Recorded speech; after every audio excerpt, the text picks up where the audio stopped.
कहते हैं कि अगर लोगों को पता चल जाए कि माह रमज़ान क्या है, इसमें अल्लाह रब्बुल इज़्ज़त की अपने बंदों पर कितनी इनायतें होती हैं, किस कदर उसकी तवज्जुहात होती हैं, तो लोग तमन्ना करें कि काश पूरा का पूरा साल हमारा रमज़ान ही रहे। एक दफ़ा हज़रत मूसा अलैहिस्सलातु तस्लीम ने अल्लाह की बारगाह में अर्ज़ किया, अल्लाह से पूछा कि मेरे मालिक, मैं तुझसे बहुत करीब हूँ, मैं तुझसे डायरेक्ट बातें करता हूँ, मेरे मालिक क्या मेरे अलावा और भी कोई है जो तेरे इतना करीब हो और तुझसे डायरेक्ट बातें करता हो?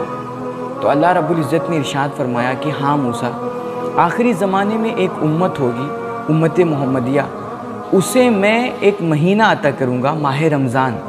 उस रमज़ान के महीने में जब वो उम्मत सूखे होठ, खुश्क ज़बान, खुश्क आँखें और खाली पेट लेकर के इफ्तार करने बैठेगी ना, उस वक्त मैं अपने उन बंदों से बहुत करीब हूँगा।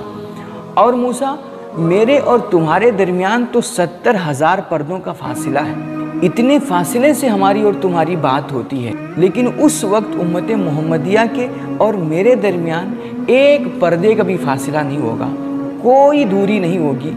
वो उस वक्त डायरेक्ट मुझसे बात करेंगे और उस वक्त वो मुझसे जो भी दुआ करेंगे, जो भी मांगेंगे, मैं उनकी हर दुआ कबूल करूँगा, मैं उनकी हर मांग पूरी करूँगा। तो मेरे भाई, ये माह रमज़ान जो है, ये मुबारक महीना अल्लाह रब्बुल इज़्ज़त का हमारे लिए, उम्मत मोहम्मदिया के लिए बहुत बड़ा तोहफ़ा है, बहुत बड़ा इनाम है। कहते हैं कि जब अल्लाह किसी उम्मत को बख्शना चाहता है ना, तब उसे माह रमज़ान दे दिया करता है। अब अगर माह रमज़ान पा कर के भी हम अपने गुनाहों की बख्शिश न करवा सके, अल्लाह से जन्नत न हासिल कर सके, हम अल्लाह से अपनी दुआएं न कबूल करवा सके, उससे अपनी मुरादें न पूरी करवा सके, तो यकीनन फिर हमसे बड़ा महरूम किस्मत कोई नहीं होगा। एक दफ़ा अल्लाह के रसूल सल्लल्लाहु अलैहि वसल्लम मिंबर पे तशरीफ़ ले गए। आप जब मिंबर के पहले ज़ीने पे आपने कदम रखा तो आपने फरमाया आमीन। इसी तरह फिर आपने दूसरे ज़ीने पे कदम रखा तो आपने फिर फरमाया आमीन।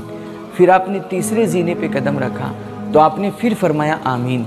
सहाबे किराम बड़े हैरान हुए और उन्होंने बारगाह रिसालत में अर्ज़ किया खुतबे से फारिग होने के बाद कि या रसूल अल्लाह, जब आप मिंबर पे चढ़ रहे थे तो कोई कुछ बोल भी नहीं रहा था, कोई दुआ भी नहीं कर रहा था, मगर आपको हमने देखा कि आपने मिंबर के हर ज़ीने पे कदम रखते हुए आमीन फरमाया।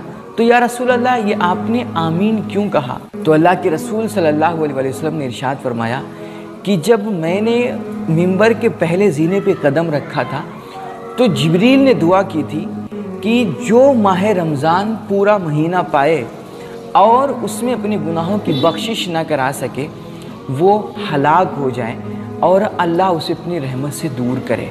और फिर जिब्रील ने मुझसे कहा कि आप आमीन कहिए, तो मैंने उस पर आमीन कहा।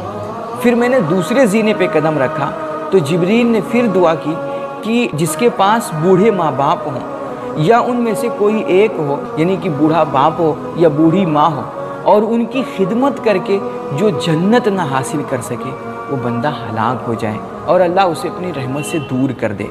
और फिर जिब्रील ने मुझसे कहा कि आप आमीन कहिए, तो मैंने आमीन कह दिया।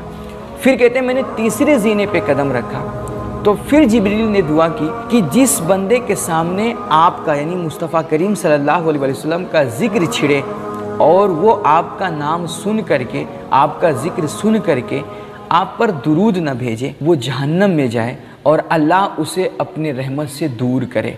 फिर जिब्रील ने मुझसे कहा आप आमीन कहिए, तो मैंने आमीन कह दिया। अब आप सोचिए कि दुआ हो जिब्रील की और उस पर आमीन हो मुस्तफ़ा करीम की, बताओ वो दुआ कबूल होगी या नहीं होगी? यकीनन कबूल होगी।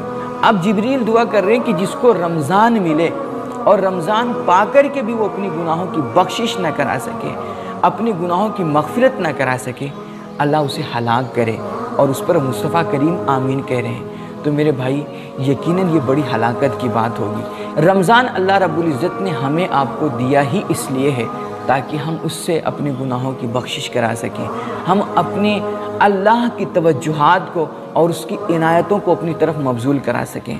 तो हमें इस माह मुबारक में कोशिश करनी चाहिए कि ज़्यादा से ज़्यादा हम अपने रब की तवज्जुहात हासिल करें, अपने रब की इनायतें हासिल करें और अपने रब से अपने गुनाहों की माफ़ी तलाफ़ी करें और उससे अपनी बख्शिश कराएं, उससे दुआएं करें, गिड़गिड़ा के दुआएं करें।